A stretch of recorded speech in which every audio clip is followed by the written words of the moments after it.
I'm going with Terence Crawford. You know, big weight jump, a dangerous fight, but somebody's got to prove to me that they can break Terence Crawford's will and that he can't figure it out against you. You know, it ain't no disrespect toward Canelo, but I've said this the last couple of years. I'm not betting against Terence Crawford against nobody right now. You got to show me that you can beat him. I fought against Crawford, I couldn't hit clean. They both hit hard because and you could see the strength when I was fighting against Crawford. He is very strong as well. So look, yeah, but why does he need to give that much away? He's pound for pound #1 in the world. Why does he have to go for fighting Canelo? Canelo Crawford.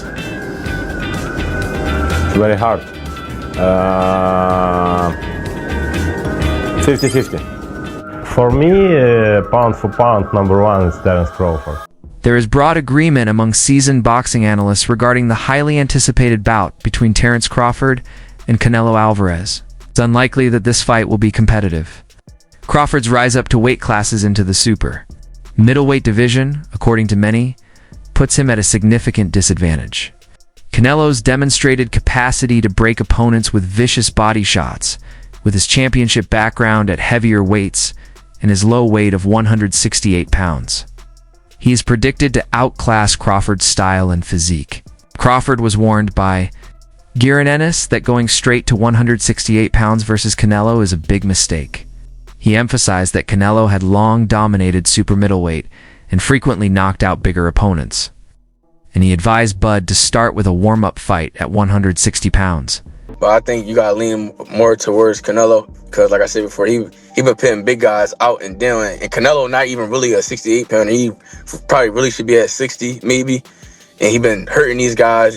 I think he be dropping these guys and things like that. So, and them guys be way bigger than him come fight night. I know that for sure. They be probably close to 200 pounds, and he dropping those guys like that. So, I don't know. You know, it's gonna be a great fight. You know, the fans want to see it. So, so be it. I think Crawford should take a warm-up fight, at like 60 or like at least at 60, just to get his body, the feeling of somebody a little bit bigger, and things like that. I know when you go up a weight, you gotta, develop that power and not develop the power, but like put that muscle on and be heavier and things like that. So he might not want to take a fight because he's trying to build up right now, but I think he should just to stay sharp and that way he don't have like a long layoff or anything like that. According to former champion Carl Froch, Crawford is moving up weight classes and probably won't last more than 6 rounds against Canelo's brutal bodywork and strength. Given that Terence Crawford jumped up 2 or 3 weight divisions, Froch believes that Crawford will have a hard time surviving more than 4 to 6 rounds against Canelo Alvarez. It was absolutely crap, load of rubbish. The fight really was a waste of time. If you haven't watched it, don't watch it because there's better things you can be doing, like probably watching the grass grow or watching some paint dry maybe. But that fight was a total waste of time. Watching that as a former unified super middleweight world boxing champion and Hall of Famer, I was thinking to myself, what an opportunity you've got there. If I was fighting still 10 years ago, if that opportunity came up for me, I know Canelo Alvarez is going to be a tough fight for anybody. I know it's a long ask trying to beat a guy like that, but come on. If I'm in there with Canelo for whatever amount of money, there's going to come a point where I'm saying, right, I'm going for it now. Probably around 3 or 4, I'm going to stick it on him and have a go. To be given an opportunity like that, Skull, defending his IBF title and potentially becoming undisputed, to go in there and just perform like that, for me, it's not acceptable. And I think in my day and with my mindset and the way I used to fight, I'd have gone for it. Just gone for it and then give the fans, give the boxing fans and do myself and my trainer proud. He has passed his best. He's had over 60 fights. He's made a fortune. Why is he even still fighting? But this is a super fight against Crawford. Yeah. But it could go wrong for him. He could end up losing. Whoever loses, it'll be an upset because the amount of people that think Crawford's going to win. Crawford's certainly an unbelievable bad boy fighter, proper good fighter. Then you've got Canelo who just understands the game. His former Gennady Golovkin trainer Abel Sanchez called the bout absurd, emphasizing that Crawford lacks the strength and development. It's required to compete at 168 pounds and would require a knockout to prevail. Canelo versus Terence Crawford. I'd like to get your thoughts on how that fight plays out and a prediction if possible. Okay, well, first of all, Terence Crawford is a great fighter, but so is Canelo. I think that, in my opinion, their IQ is similar, except Canelo doesn't get hit like Crawford gets hit. In my opinion, Canelo's a bigger man, not that he started out as a bigger man, but he's now a bigger man. He has been hit by not only Gennady, who's one of the biggest punchers that a coach that I've ever seen, but he's also been hit by Bivol, by Kovalev, who's a big puncher. You know, he's been hit by big guys. Crawford had a hard time with a 154-pounder who hit him often. So I think that no matter how much weight he puts on, no matter how smart he thinks he is or how big he thinks he is, he's going to be getting hit by a truck. And he's not used to that. And I think that at the beginning, just like it was with Kell Brook and Gennady, at the beginning, the speed and the talent. Corin Davis, a sparring insider who trained with both fighters, also supported Canelo, stating that his height and physicality were the obvious advantages. It'll be a lot you have to. It'll be a lot to get that victory based on, you know, size alone. Not that size wins fights, but you got a guy that got size and skill. It'll be hard. I mean, nothing's impossible. But if I had my money on somebody winning the fight, it'll be Canelo Alvarez. Even though Terence Crawford is a great fighter, they're both great fighters. You got two great fighters in there. But I think one guy got the advantage due to his makeup, his body type, how big of a person he is, and I think that will be the deciding factor in that fight. Jumping up 21 pounds, would Crawford have to fight the perfect fight? Absolutely. Size will play a factor in that fight. It won't. It'll be a lot harder to damage Canelo. His punches will be way more effective than Crawford's punches if they fight at 168. So I think it'll be an issue. It's not impossible, but it would be hard. According to Terence Crawford, his greatest advantage is not strength, but rather superior combat, intelligence, and flexibility. He clarified in interviews that he can outsmart Canelo without a knockout. He intends to assess Alvarez early on, then make adjustments and exploit any weaknesses in the fight. In order to transform Canelo's pressure into a movable target, Crawford highlighted his ability to change stances, bait, and disrupt rhythm. Smart offense, sharpening, and shrinking will be more important than sheer strength, he stated.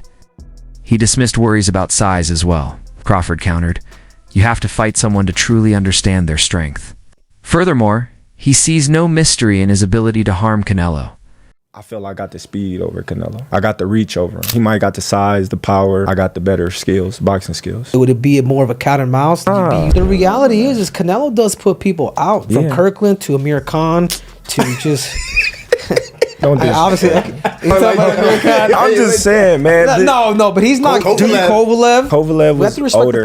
He does. Billy Joe. Does. Don't get me wrong. He does have a lot of power, but all those guys that you named is not as skillful as me. I'm sorry. No disrespect to none of those fighters. The skill level is night and day. So how do you see a fight with Canelo going? A tough fight. Canelo is a great fighter. Like, I always had respect for Canelo, but I just believe in my skills. The fact that people doubt me, it just fueled me even more. Try to get the fight even more. And I'm watching them, I'm like, man, I can beat this dude. I've been fighting people bigger than me all my life, and I always came out on top. You gonna get hit. It's a fight. He gonna get hit too. It'll be good. He's not gonna beat me. Don't worry about it. He's not gonna beat me. Don't worry about it. I think this fight is gonna be in the books of the history of boxing for sure. That's for sure. For sure, them belts coming with me. They coming home with me. I'm telling you right now. You can see it, but it's gonna be difficult. You take it to your home. I'm taking them. It ain't nothing you gonna be able to do about it come fight night. I know Turkey is in your corner, I promise you. But look, it's gonna be very difficult. He's gonna be so mad that day. Believe me. I see you. I see you. You see I'm different. I see you too. You see I'm different than all the other ones. No, I see you. No, you don't know different. You're nothing different. I'm different. Nothing different. I'm different. We'll see. You're gonna see. We'll you know see. it. We'll see. We're gonna see. Sean Porter has made it apparent that he is worried about Terence Crawford's capacity to sustain Canelo's strength for the full 12-round fight at 168 pounds. He identified a considerable risk associated with Crawford's weight rise from welterweight to super middleweight. Porter is concerned that Canelo's strength and early aggression may eventually cause him to lose, even though he recognizes Crawford's exceptional abilities and boxing IQ. the others say like, no, that's 2 more weight classes. Like once he gets touched by Canelo, it's going to be different. I am concerned about him absorbing a Canelo punch, especially through the course of 12 rounds. We do know this about Canelo. He's going to slow down, you know, so I think if anything, Canelo would try to start fast and bang on him and break him down before he gets later, and he still got that kind of steam. But, you know, there's so many components that make a champion. There's so many components that make a great, a legend. It's just so much to go into. It's a conversation that lasts an hour easily when we talk about all of the components that Terence Crawford has, all of the components that Canelo have, and how we find how they even out and who trumps one another, you know what I mean? We tried to do that with Errol Spence and Terence Crawford, and we see how that panned out, you know what I mean? So his comments on the bout, Bill Haney has been incredibly frank and forceful, calling Canelo the world's best fighter, confidently predicted that Crawford would beat him to a bloody pulp. Rejecting the idea that celebrity or size mattered when facing Crawford, Haney also wagered $100,000 on Crawford at the official press conference, saying that Crawford is nothing to play with, and shouting from the podium that the battle started when I arrived. Crawford was then warned by Haney to exercise caution not only within the ring, but also against any possible drug issues connected to Canelo's camp. Canelo Crawford, what's your breakdown of the fight? Huh? Canelo against Crawford, what's your breakdown? Man, when you talking about these big fights, you whispering. You talking, huh? You said Canelo and Crawford? Yeah. Man, come on, man. That's the biggest fight, you know what I mean, in boxing right now. Canelo and Crawford. Crawford stepping up. Man, it's so big, you got Muhammad over there saying something about it. That's how big it is. He came off the bench from the 60s, right, Muhammad? You go back in the 60s? Yeah, well, listen. Canelo is big. And shout out to Crawford stepping up. But does Crawford have to be worried about more things than just boxing? Absolutely. Let's go. I didn't say he has to do any accusing, nor we would do that, but I'm saying is, let's worry. If you watch what happened to Devin, Devin just came out and said the damage is done after the fight. You can never go and repair that. So let's be cautious, let's be prepared, and at the very least, join 365 VADA, 365 drug testing like Devin is doing. Crawford has also provided frank evaluations of his previous rivals, revealing his own advantages and his thoughts on top competitors. The toughest puncher he has ever encountered, according to him, is Yurkus Gamboa. Even though they finally knocked him out, and their Gamboa's strength and speed were particularly noticeable during that early phase of his career in the 2014 lightweight title fight, Agodius Kavaliauskas was likewise hailed by Crawford as the strongest puncher he had ever faced. Not necessarily the hardest hitter. However, we're going to rate your past opponents. I'm going to give you 5, and you rate them on a scale of 1 to 10 and give me like a 1 sentence as to why, all right? Yurkus Gamboa. I rate him 10 because he was undefeated at the time. He was a 3-division champion. He was in his prime, on a break of being one of the biggest faces in boxing. Mean Machine. One of those guys that, you know, was on a break of becoming a world champion before he fought Terence Crawford. I think I give Mean Machine a 7. He was pretty technical. Sean Porter. Sean Porter, I give him a 10. He's been in the ring with a lot of fighters. Porter is a well-rounded fighter, great person at that. Israel Madrimov. Israel, I give Israel a 9. I think, you know, experience played a big factor in our fight. He did real well against me. I give him a 9. Errol Spence Jr. Errol Spence, I give him a 10. Undefeated, 3-time world champion, well, unified world champion. Running through all the welterweights that he was put in front of him. You know, beat a few champions at that. So I'll give him a 10. A daring statement has been made by Jose Benavidez Jr. Crawford is a beast who is adamant that Bud, weighing 168 pounds, could defeat Canelo. Crawford's brilliance, unpredictable nature, ability to swap positions, and outstanding ring IQ were all highlighted by him. Although Jose acknowledged Canelo's physical advantage, he maintained that size alone does not win fights, he asserted. That Bud's mindset going into the fight is intent to win, not just survive. By boldly picking Crawford to outsmart and defeat the Mexican superstar, a lot of people are counting Crawford out. Crawford's he's smart, he knows what he's doing. Canelo, you know, I mean, he's not that big of a guy. He obviously weighs more, but I mean, you can't take nothing from Crawford. he goes in there to win. So I mean, I feel like it'd be a good fight. You know, it sucks that my brother didn't get the opportunity, but I mean, only Canelo knows why it didn't happen. And you just gotta keep moving forward. You know, gotta keep moving forward. But it's gonna be a good fight to watch. I got Crawford on this one. The thing with him, he adjusts. He's a smart motherfucker. He adjusts. He's not only does he switch from southpaw to orthodox, but he's just a smart. He has a high IQ in boxing, and that's what I feel like. All these fighters that go in there to fight Canelo, they already go in there scared, is what I believe. That which already beats him. So Crawford's gonna go in there to fuck. Not gonna go in there to fucking.